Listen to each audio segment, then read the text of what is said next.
మారణ హోమం పెరగబోతుంది. ఓకే. ఓ ఏ మాత్రం ట్రంప్ తగ్గడు, అలాగే ఇరాన్ కూడా ఏ మాత్రం తగ్గదు. ఓకే. ఎందుకు అంటే మనం ఇదివరకు మీరు అన్నట్టు మన ఓపెనింగ్ స్టేట్మెంట్లో యుద్ధ నీతి మారింది అని మనము 28 ఫిబ్రవరిన ఫస్ట్ టైము యుఎస్ ఇజ్రాయెల్ కలిసి ఇరాన్ మీద దాడి చేసినప్పుడు మనం మాట్లాడుకున్న తర్వాత మీకు యుద్ధం గురించి మొదటి దశ చెప్పాను, రెండో దశ చెప్పాను సార్. యుద్ధం మూడో దశ అంతిమ దశలోకి వెళ్ళబోతుంది. ఓకే. ఇప్పుడు this is the third stage and the final stage of warfare. Okay.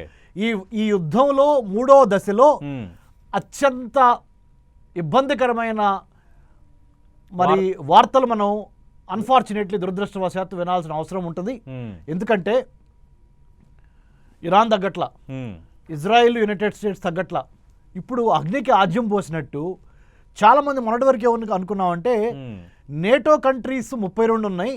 ఆ 32 నేటో కంట్రీస్లో 2 countries Canada, America, North American కాంటినెంట్లో ఉన్నాయి. మిగతా 30 దేశాలు నేటో, యూరోప్ నుంచి వచ్చినవి ఉన్నాయి. నేటో కంట్రీ సపోర్ట్ చేయట్లేదు అమెరికాకి, అందుకని అమెరికా వీక్ అయిపోయింది, డొనాల్డ్ ట్రంప్ వీక్ అయిపోయాడు అనుకున్నాం మనం.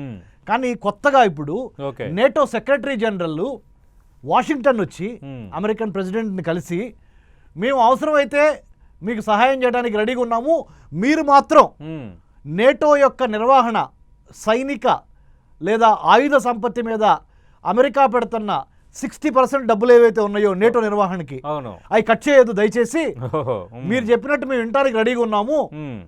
యునైటెడ్ కింగ్డమ్ వినకపోవచ్చు, ఫ్రాన్స్ వినకపోవచ్చు, జర్మనీ వినకపోవచ్చు, కానీ మీ మట్టికి అంటే మిగతా కంట్రీస్, నేటోలో మిగతా కంట్రీస్, యూరోప్లో ఉన్న యూరోపియన్ దేశాలు, నేటోలో ఉన్న 30 దేశాల్లో నుంచి కనీసం మేము ఒక 10-15 దేశాల వరకు మీ వైపే ఉన్నాము అని నేటో సెక్రటరీ జనరల్ వచ్చి అమెరికన్ ప్రెసిడెంట్ డొనాల్డ్ ట్రంప్కి చెప్పడం మూలాన అమెరికన్ ప్రెసిడెంట్ డొనాల్డ్ ట్రంప్ పబ్లిక్గా మీటింగ్లో మీరు గమనించి ఉంటారు, వైట్ హౌస్లో చాలా తీవ్రమైన పదజాలంతో చాలా పౌరుషంగా, అంటే ఒక అమెరికన్ ప్రెసిడెంట్ అలా మాట్లాడతాడని కాకుండా 48 అవర్స్ మీకు టైం ఇచ్చాం, మీ అంతు చూస్తాము, ఎట్టి పరిస్థితుల్లో ఇక నుంచి మీరు మీ యొక్క న్యూక్లియర్ ప్లాంట్స్ కానీ, మీ యొక్క ఆయిల్ కర్గ్ ఐలాండే కాదు, ముఖ్యంగా సైనిక స్థావరాలే కాదు, ఇకసారి రైల్వే లైన్స్, పోర్ట్స్, ఎయిర్పోర్ట్స్ అన్నిటికీ మించి మాస్ పబ్లిక్ ట్రాన్స్పోర్టేషన్ చేసే నేషనల్ హైవేస్, ఇరాన్లో ఉన్న నేషనల్ హైవేస్ని కూడా కొట్టేస్తాము, ఇక క్షమించము అని చెప్పారు.